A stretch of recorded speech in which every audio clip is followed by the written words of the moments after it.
It's so nice to see this room full up today and everyone joining us online as well. So it's great to have all of you here with us today. This morning, giving the introductory talk is going to be Dr. Elizabeth Goldstein.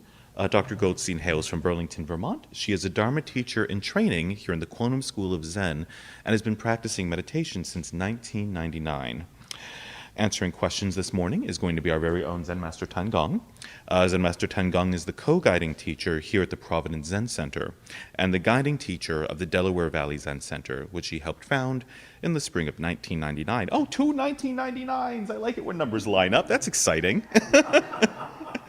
I'm a data analyst. We look for patterns in numbers and that sort of thing. Anyway, I'm not getting off track. Zen Master Tan Gong began studying with Zen Master Dae Kwang at the Providence Zen Center in 1994 and received Inka, the full authorization to teach, in 2009, and Dharma transmission from Zen Master Dae Kwang on April 1st, 2023. As an industrial statistician, he works closely with engineers and scientists to help them make sense of data, and he lives here in Rhode Island with his wife and his daughter. So thank you both for your wonderful talks this morning. Thank you for the introduction.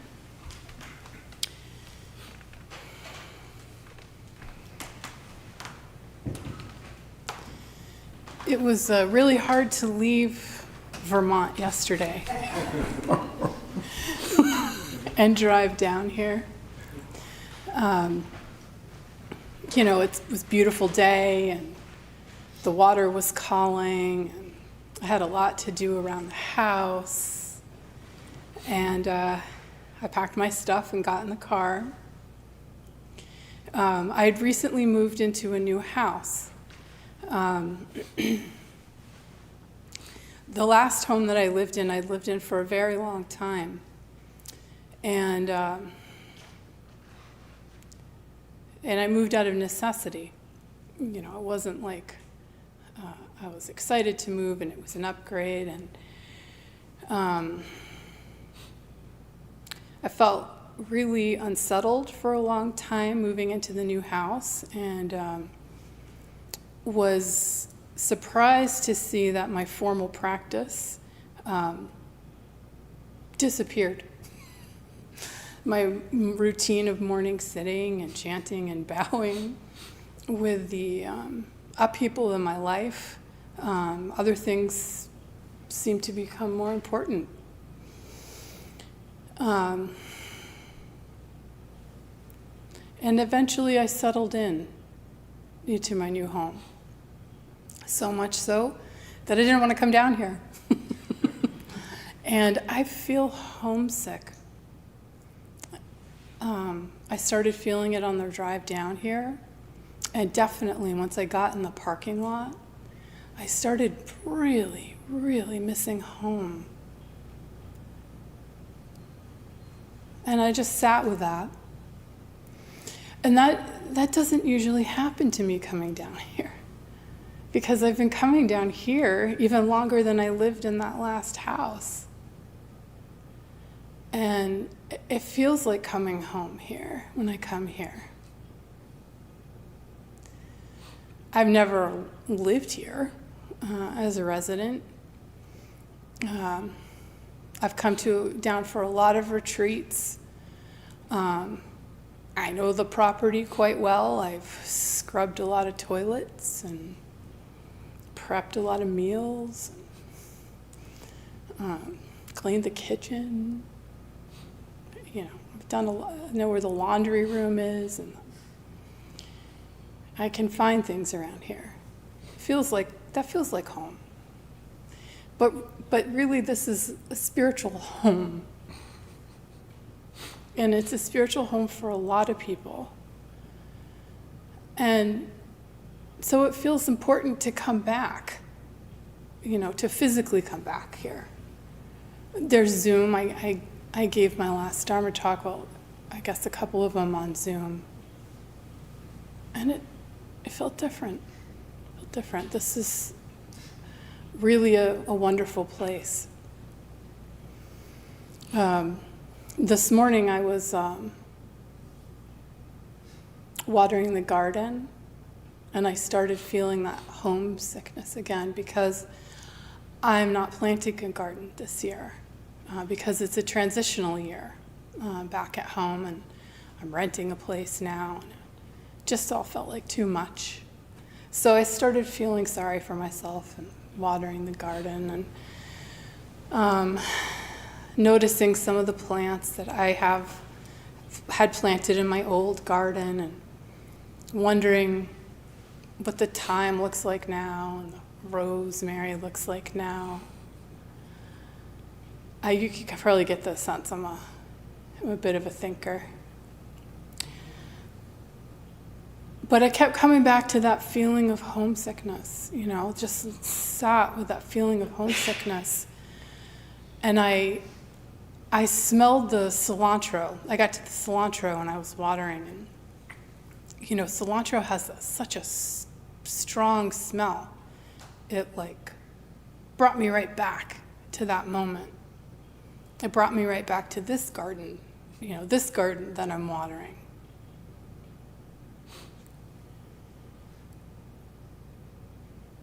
And in that moment, I had a feeling of home.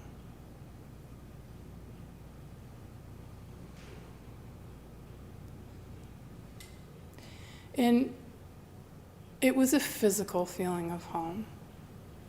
But where is this place? Where is my home? Where is home now? You probably know where I'm going with this.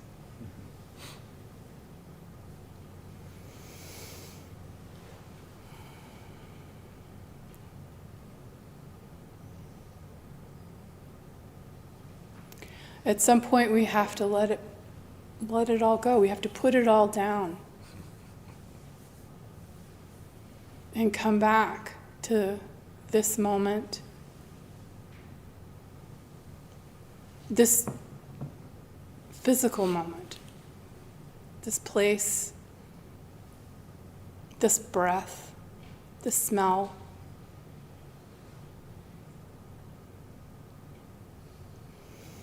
Why don't we all try right now? Take a nice breath. Feel it in your center.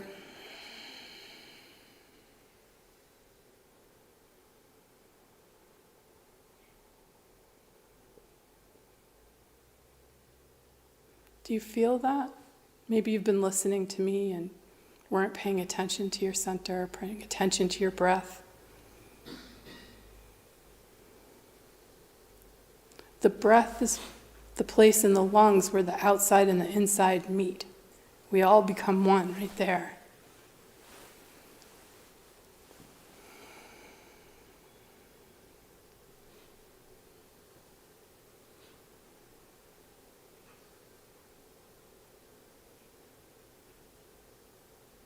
So why do we come here then if that's all we need? That moment in our center.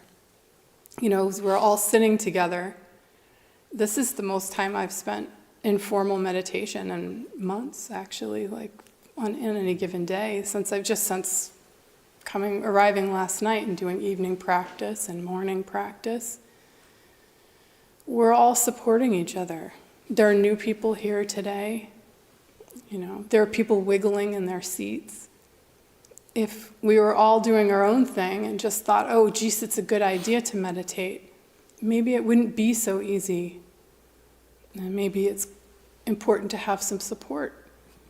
And even if you've been practicing for a really long time, maybe it's important to have that support. That feeling of all coming home together. For those of you who've done retreats and you settle in and you sit with these people for a length of time and never talk to them, and then eventually you end the retreat and you all feel like family. You're all created this sense of home together.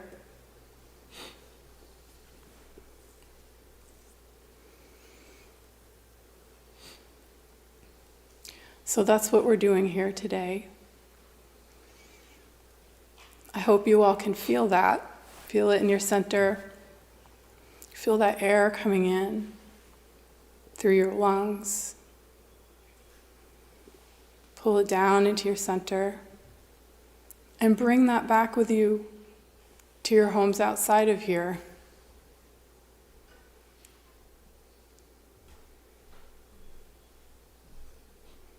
Thank you. Thank you. Thank you for driving down here. And what's wrong with Rhode Island? No, thank you for your talk. And that's right, we keep forgetting.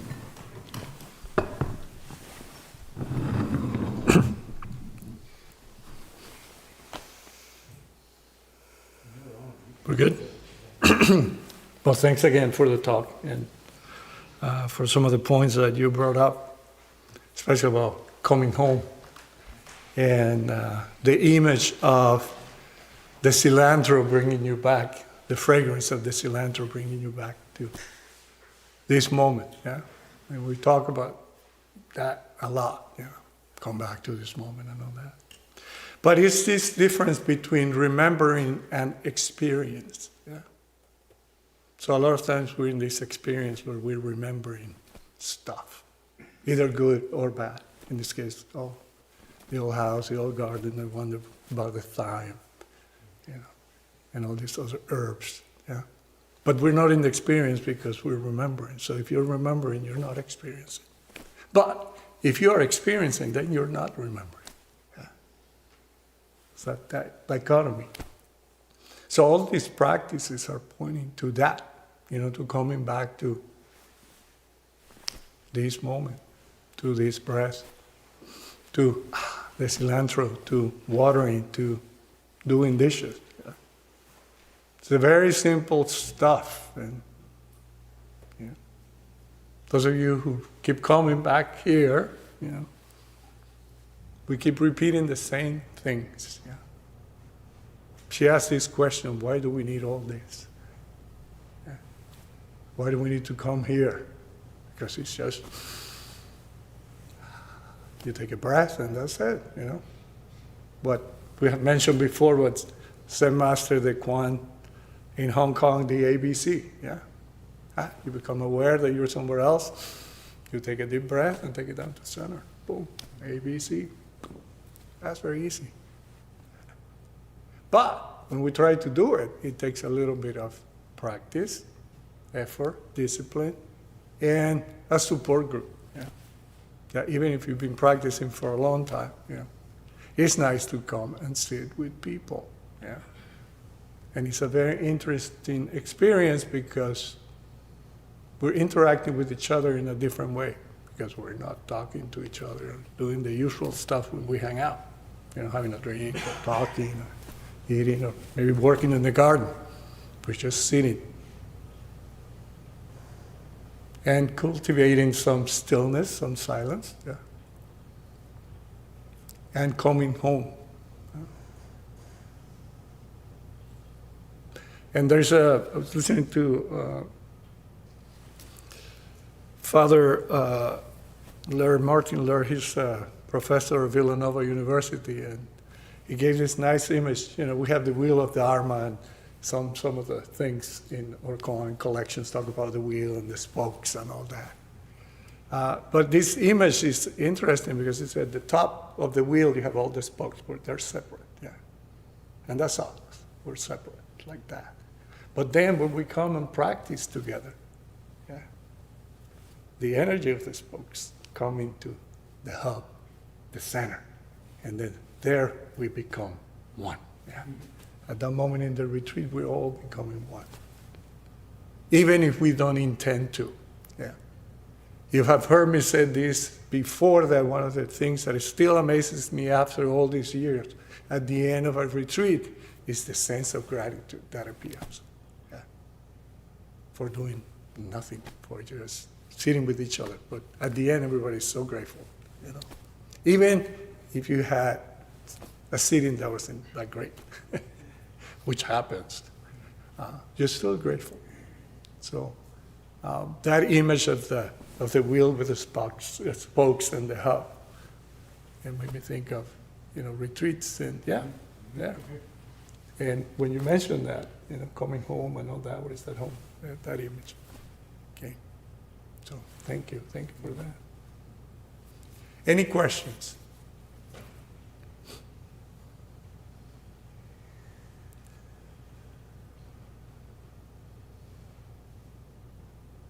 Your talk is so clear. That's it. Oh. I can talk here, right? So this practice is that I guess we have a few new people today. And so I was wondering if you could talk about how a new person would go about the beginning part of the practice and how it move along. Like, should they practice every day, or what should they do? Chanting, bowing, sitting, those kinds of things. Okay. Okay. Thank you, Papsanim.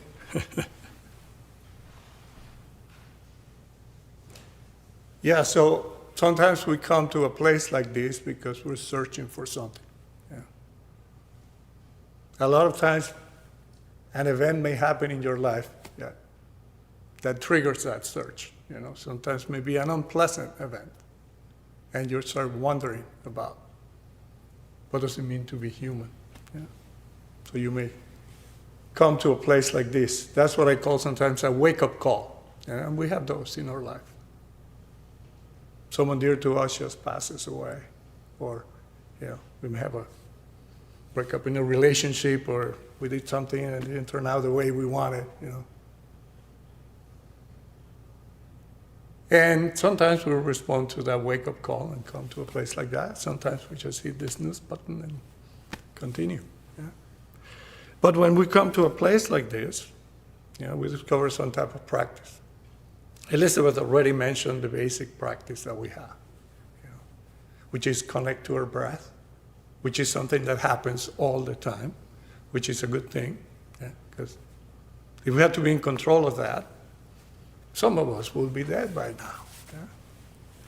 But we can connect to that.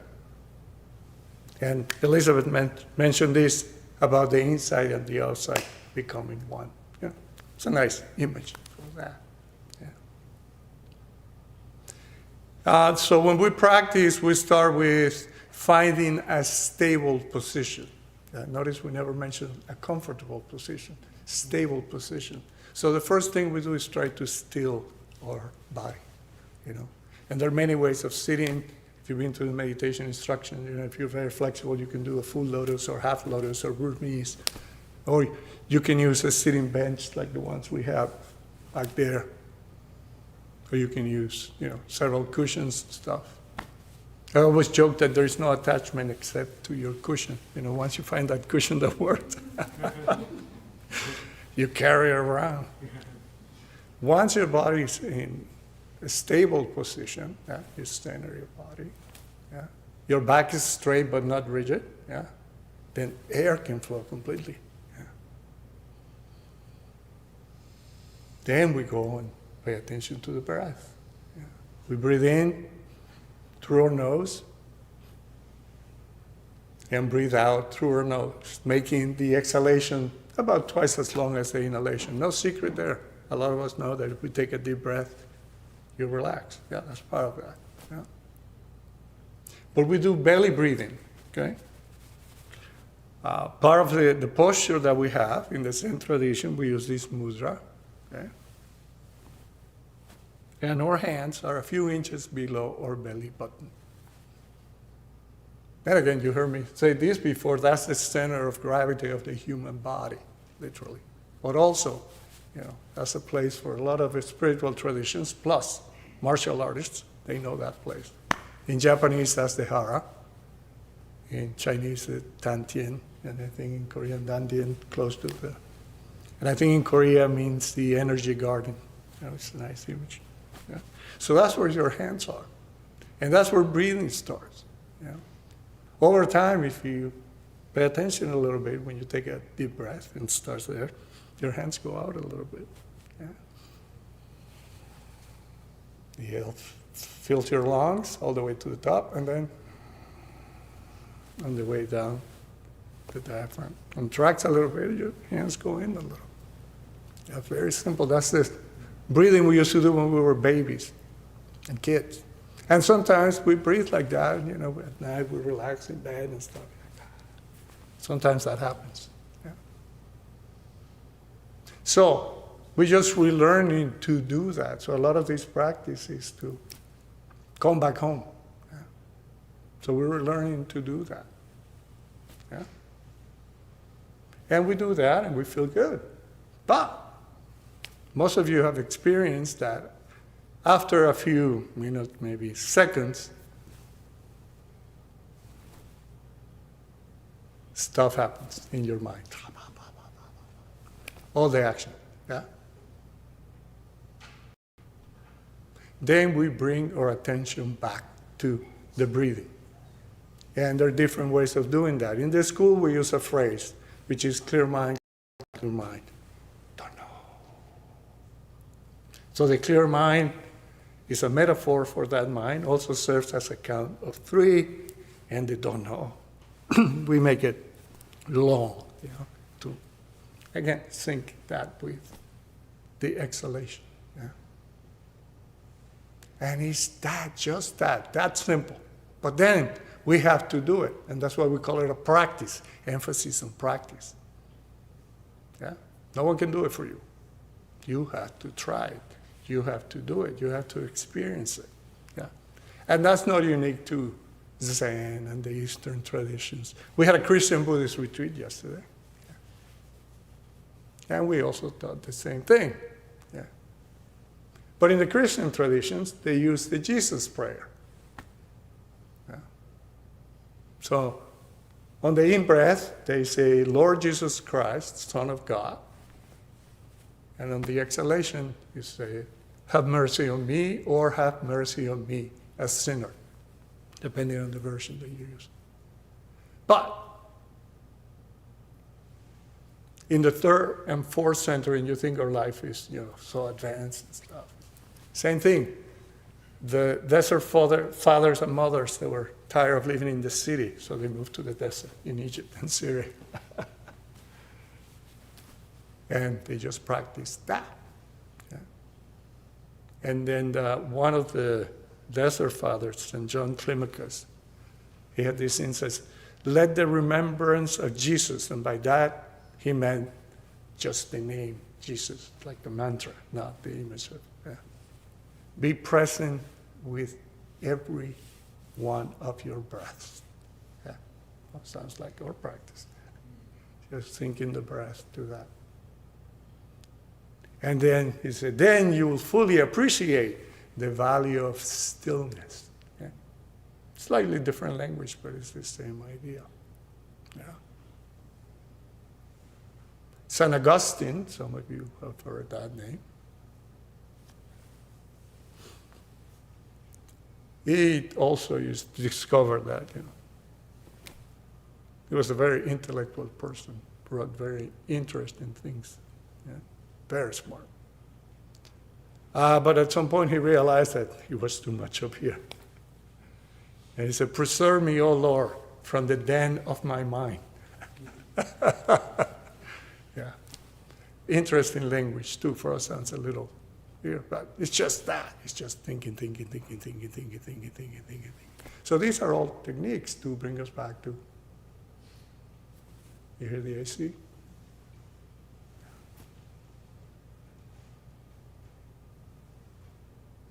Not too hot, not too cold. Yeah. Very peaceful. Just at this moment. So we have these techniques. So that meditation is the one that we do most of the time. But we also do walking meditation. If you see it, you sat this morning, we did sitting, walking, and sitting. And walking is because it feels good after sitting for 25 minutes to stretch your legs. But also because we humans do a lot of walking too. So it's a practice from transitioning from sitting. Can we keep the same mind that we had when we were sitting? Meaning, clear mind, don't know. Now we're paying attention to the person in front of us, the person behind, the floor, whatever, but it's just, can we keep coming back to that? Can we keep coming back to that? Yeah. Every time, that's the practice. When we become aware that our attention has been stolen, so to speak, then we bring it back. We bring it back home. That's that. When we do chanting, that's the same idea. We do a lot of talking, we humans. I'm doing a lot of talking here. For Zen people, we talk a lot. Yeah. But when we chant, we do the same thing. And we also do something that Zen Master Tan used to call together action. Yeah? 11:11, make a You wish get to with. chant with other people. And you get to synchronize with other people. Yeah. And at the beginning, it's wonderful because you don't know the chants. Yeah? Then you really chanting, you really experience it. You're not remembering, you're not doing anything. But then with time, then you learn the chants by heart. And guess what? You can chant and think at the same time. What a talent that is. And that's the practice because, okay, you got to bring yourself back to the experience, you know. Same idea, same as sitting and walking. But yeah, some of you are smiling and laughing because, you know, the laughter gives away the game. Because that happens, yeah. So again, those are all these techniques. But one of the things I really like about our school, if we have all of them, you know, we have chanting, we have sitting, we have walking, we have prostrations. Prostration is a wonderful technique if there's a lot of thinking, you know. Not that it's not possible to do it, but it's very hard to have a lot of thinking when you bow, you know. So that's a good technique if you have a lot of stuff going on, a lot of emotions, a lot of thinking. Bowing, yeah.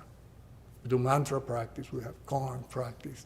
Again, they're all techniques to come back home. And you mentioned about being restless because you're in a new place and you remember home. Yeah. Sometimes our practice is like that at the beginning. You know, we're a little restless. We're in a new place, a new practice, trying to find our way. But eventually, if we do it on a regular basis, you know, with discipline and constancy, then you settle. Yeah. And then you find that home. And then you miss it. And then you come back and do it. Even if the practice stops, the seeds are there. Yeah. Yeah, the seeds are there. And then you come back. Okay? So I encourage you to come and practice with other people, because that helps. So we have this place. It's a wonderful gift that Sun Sunim and the old-timers gave us. And, I have the same sensation after the pandemic when we can get together again in person and sitting here and just looking at the sangha, being with the sangha. It's like being home, you know. The smells of the place, like, you know, coming here for such a long time, but yeah. So there's that physical home, and then there's also the practice home. Yeah. So if this is a practice that resonates with you, then stick with it and do it. Okay? Even though we say there's no attainment with nothing to attain, but if you stick to it, then you can see for yourself. You can test to see if it's making a change or not. Yeah.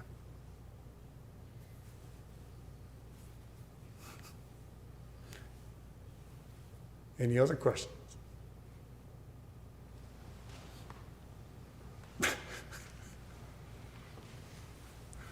So I recently had an experience in which I didn't do what I thought was the right thing to do because I didn't trust the system that I was in, like at all. And I'm wondering, you know, you talk about right action.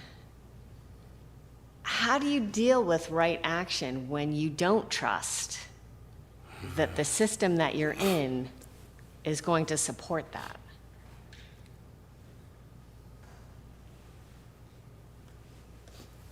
Yeah, so how do we deal with right action when we don't trust the system? We can take that step back and say, well, we don't trust ourselves. Yeah. A lot of times we don't trust ourselves enough. And part of our practice, part of this Zen practice, especially if you do Gong practice, is trusting yourself 100%. 100%. So in our school, we talk about situation, relationship, and function. It's breaking down that action into those components. So we're all the time in situations, relationships, and there's a function. Right now, we're in the Dharma room, there's a Dharma talk. You ask a question, I'm listening, and then try to provide an answer. That's the way they say. So that's the situation, the relationship, and the function. But in our lives, a lot of times, the situation is not that clear, okay? Because we may not be present. There may be a lot of stuff going on in here that doesn't allow us to see that situation. And even sometimes, if we see the situation, we don't understand what the relationship is. It's like going to a foreign country. Sometimes, you make mistakes because you don't know that. Yeah? And because we don't understand the situation and the relationship a lot of times, then functioning appropriately is sometimes not possible. Yeah? And that creates a lot of suffering for us and for other people. Yeah? And part of that process is trusting ourselves and also being honest with ourselves, which is hard to do. Yeah, it's hard to do. Yeah. Having that honesty to see the stuff. Yeah, so, for example, we can make a commitment. Okay, I went to the Zen Center. This is great. I'm going to meditate every day. I'm going to get up 10 minutes early, and I'm going to sit. And you sit. Yeah, that's fine. Maybe 1 week goes by, 2 weeks go by, and then you say, maybe, I'm a little tired. We start to find excuses for that. But if we look a little deeper and if we're honest with ourselves, we can say, no, today I did not sit because I did not want to. Yeah. But then we don't see that very well, or we see it and we don't want to pay attention to that, so we try to find an excuse. Well, I didn't sit today because I had a rough night last night. Yeah. So that is part of all that process. Yeah.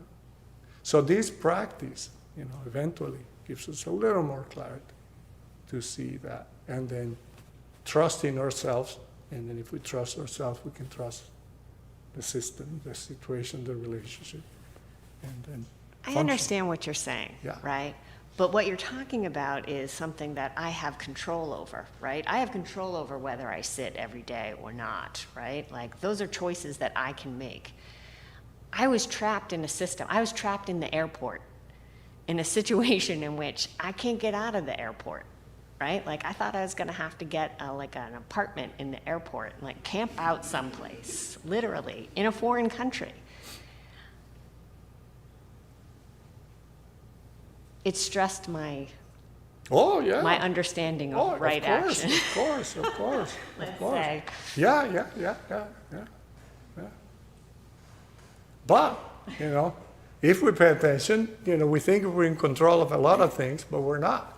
So what that puts us face to face, if it's something that is really big, we can really realize, I'm not in control. What happens in that situation? Can we trust what's going on right now? Can I have some peace in this moment, even though everything is chaotic, everything is falling apart? Can I keep my center so I can see stuff clearly and act accordingly? Whatever that is. Maybe it is finding an apartment. Maybe it's running for cover, for your life, That's what it is. I have this plumber. It's a very good plumber. He's a master plumber. I didn't know that existed, but it's like getting a PhD in plumbing. I mean, you have to put the hours like a pilot. So he's fixing something in the house, and then he's asked me where the main water line is for the house, and then he shows me there are two valves here. Okay, he shows me the first valve and say, okay, this is where you shut the water down to the whole house in case, something is leaking, Okay.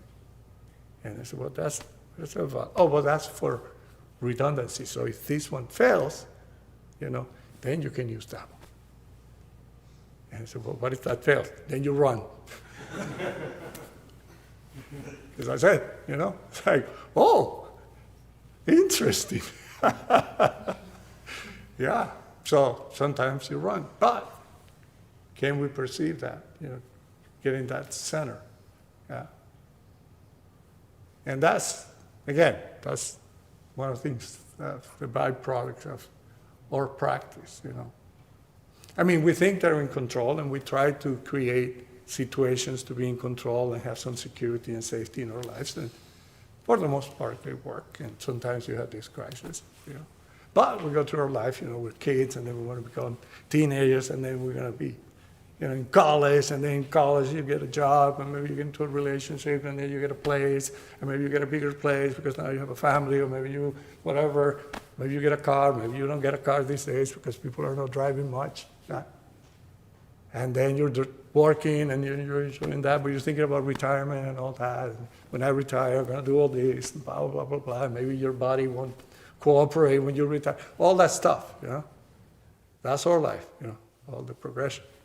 But it's interesting that, then we die, and we have the RIP, rest in peace. But I don't think we have to wait for that, For me, we can try to have the RIP, right here, right now. Can we rest in peace in this moment, even if it's uncomfortable? So retreats give you the opportunity to do that. Sometimes you may be sitting up in the monastery, summer kilts in July, in a hot summer and humid day, 2 p.m, after lunch. May not be comfortable at all, but can we keep our center? Can we keep our center? You may have come to the Zen Center and to the retreat, and you're in retreat, and this is it, and the person next to you, because after lunch, you're like, okay. Now you laugh, stuff. But our relationship to those things changes with time. At the beginning, it's like, really? I don't like her. Why did she eat? Blah, blah. Maybe she had male like here and blah, whatever. Whatever the drama and the entertainment put in your head. But with time, you're like, oh, okay, that's just that.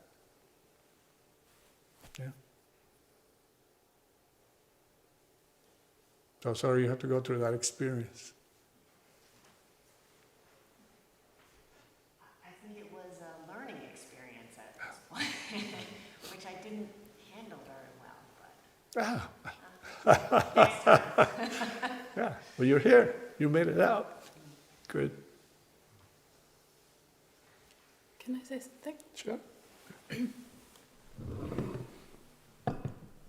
I wanted to say, the Buddha left home, and in Buddha's, Buddha had a good situation. Hope you all know the story. He was a prince and left and went and sat under a tree.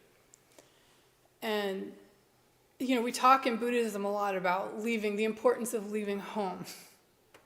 You leaving your good situation. And that's what I did. I have a good situation now. I'm all settled in up there. It's very nice. And I left home. I came down here. And so sometimes in Buddhism we talk about how a good situation is a bad situation and a bad situation is a good situation. So any situation just sort of tells you, is an opportunity to kind of come back into your center and to realize where you need to deepen your practice. And so the first Sangsan would talk about losing it, enlightenment. I never heard that term before, but I really liked it when I heard that term. That there are some times when the best you can do to be in the present moment is just to lose it. And that's being in the present moment. It's not trying to pretend that you're somewhere else. So I thought that might be good to add. Thank you. So we have to move this. If possible, to ask another Yes. question. Hi, sir. First, thanks for the talk and everything. I would like to ask, like many Thank you both Buddhist for your system- beautiful talks and for being here today. So, I find this practice very valuable and so helpful in so many different ways. But I struggle because I have to work. But also, I live here at the Zen Center, and I'm right here where the practice happens every day. And I find there will be months out of the year where I feel very disconnected from my practice. I'm being pulled, to work and to social obligations. And like you said, maybe I just don't want to do it at that time. But deep down, I know that I want to do it, And this is why I live here. So can you please talk more about going through that struggle, having that challenge, and maybe something that I can keep in mind to help me, come back and keep the practice and develop the discipline Just to be keep human. practicing. Just be human. Yeah. Thank you. Let me tell you a story about where that comes from. Yeah. So the monk Hui Lan went to visit his teacher, Zen Master Tu, and Tu was a student of the sixth ancestor Hui Neng for a little bit. I mean, Hui Neng passed away when he was 15, but he got a few of the teachings from him. So Hui Lan went to see Tu, and the standard thing. That's the question: what is the awakened mind? Which means, what is a human being? What are we here for? What is a true way? Yeah. And right there, the Zen Master said, "You don't have awakened mind." Whoa, okay. If you're a monk, you're practicing there, you're teaching, or I know you're in the trade. You're learning this stuff, and the head plumber, the master plumber, tells you you don't know how to use a wrench. Okay. So he dejected, sad. Said, "I'm just human. I know I run around with a lot of ideas in my head." Yeah. It sounds like me. Sometimes we feel like that. Yeah. Then the Zen Master said, well, active people with ideas, they still have awakened mind, which is great to hear for us, at least for me. That gives us hope. Yeah. But of course, Hui Lan, went into the other mode. You're dejected, now you're rejected. Yeah. And Hui Lan said, why not me? Why not me? I'm practicing and do all this stuff. And she too said something, for me that line is, because you're not satisfied to be just human. Oh, okay. Yeah. So that's your situation now. But you have the practice, you're here, so you find the time when you can, to do it. And I ran the retreat yesterday with Sister Madeleine. She's a Dominican nun, and she's the one taking over for Father Hunt. And she talks about junk time. Ask people, you have junk time, Can you use that to do a little practice, Maybe it's 5 minutes that you're taking a break and you're going to have a coffee. Well, maybe you can do mini chanting, You can do 2 minutes of mantra practice, So that's an interesting attitude, because we do have that junk time, even if we're in the midst of work and all that, Take just 1 minute, maybe 2 minutes, because that's your situation now, and you can do it. Yeah. But the good thing is that you have this practice to support you, because it's already in there. Yeah, it's already in there, that center. Yeah. So it's just returning to that. But yeah, that happens to a lot of us, you know. We're going to periods of time where, you know, the life becomes, but again, it's trying to keep that in good. Elizabeth just said about the good situation and the bad situation. So a bad situation sometimes is a good situation because then it puts us face to face with ourselves, our life, and all that. And if we have some clarity, and if we are honest with ourselves, then we can see it. Yeah.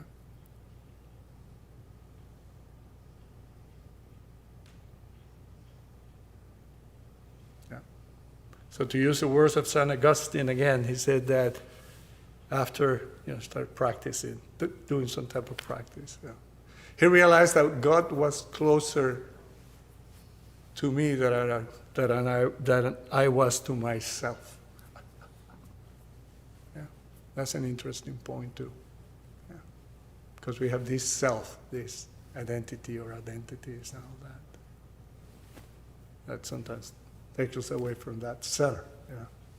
Yeah, we don't use the word God in Zen or Buddhism. It's the same idea. Yeah. So that center is closer to us than we know. And we find it when we come to practice. Yeah. So, thank you all for coming. Thank you for your enthusiasm and for hanging in there. Yeah, you have the practice. Just come back. Just come back to that. Just the ABC. Become aware. Oh, my attention has been stolen. If you can grab that moment, sometimes it's hard, but if you can grab that moment and remember to breathe, that's the B.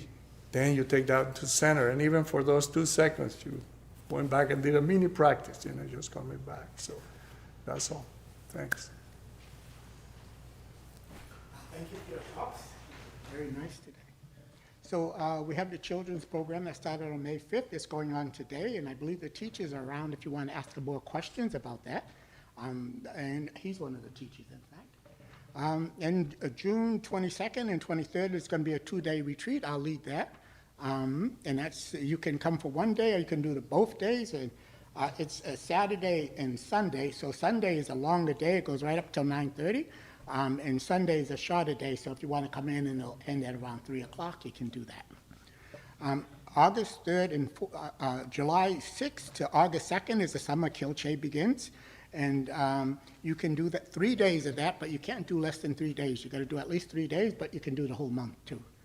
And you want to have some experience. You don't want to be here a real short time and then go up there. And if you have some idea to do that, you should talk to one of the teachers first. And then after August 2nd, that Kilche ends. And then August 3rd and 4th, we have Founders Day, Founders Day weekend. And there's going to be that's in honor of our teacher, Zen Master Sun, the founder of Quantum School of Zen. And also we'll have a precept ceremony and some stuff going on that weekend. If you could keep that in mind and look at the advertisements, you'll find out what's going on more. That Sangha weekend, we're going to be celebrating the 45th anniversary of this place. Oh, okay. So we're planning a celebration that Saturday of Sangha weekend. So And I understand there's music and that's on. we're going to try to have music and entertainment and a cookout. So that's on a Saturday afternoon. So Zen people having a good time. yes, exactly. And so then, every Sunday, we have yoga goes from 8 o'clock to 8:50. And then, and also on Tuesdays, we have here the recovery program. So if somebody's have some issues with some kind of addiction, you can come to that program. It starts in the evening at 7 p.m. every Tuesday.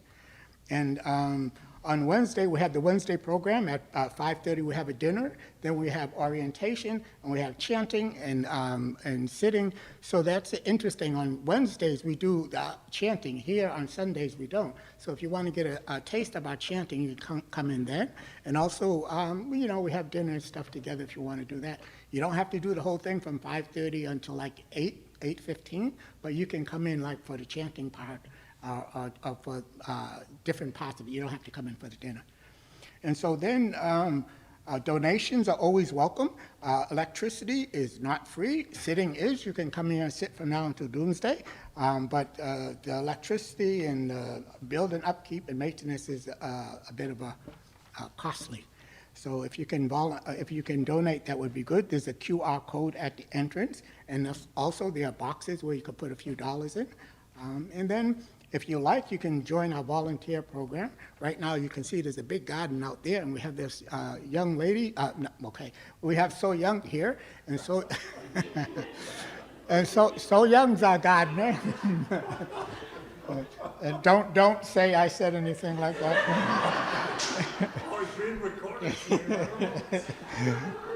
And you can join her, and she'll show you lots of things to do. Right now, they're moving a humongous rock out there, and Jesse, of course, is helping with that big, strong guy. So any of you guys want to go out there and help is good. But also, we have weeding and that kind of a thing to do.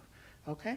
And then a membership is another way to support the Zen Center. You can talk to any one of us or call the Zen Center, providencezen.org.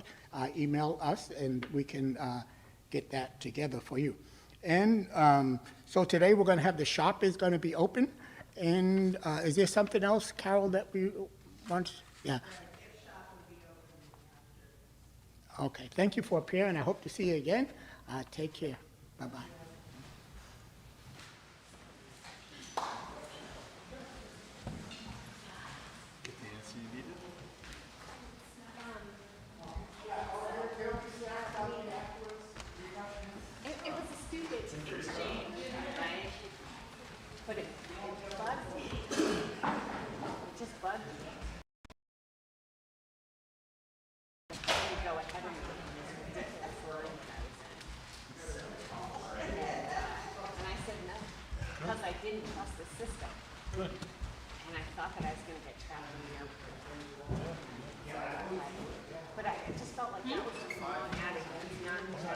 Yes. Well, because if I, like, his flight was before mine, and so I did have the time, although I didn't know that I did it after I So that doesn't count. Yeah, but what else don't count? So Yeah. you did the right thing. Don't worry about it. That's part of the only go straight.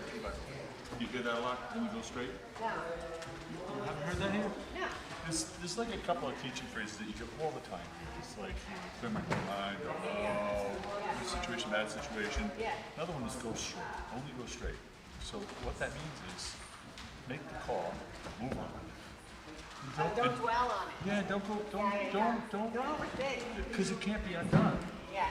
Move on. And then the next time you hit that situation, he asks you again, maybe I'll make a call. Yeah. And then I'll go straight then too. Yeah. And don't worry about All it. right. Thank you. Thank you. Yes. No, it needs to stay. Yeah, what we do is we pick up the dark ones because they don't fit and the light one's set up here. And Keep the light out from the dark away. uniformity, gray, no colors, come on. Yeah. Plus you let the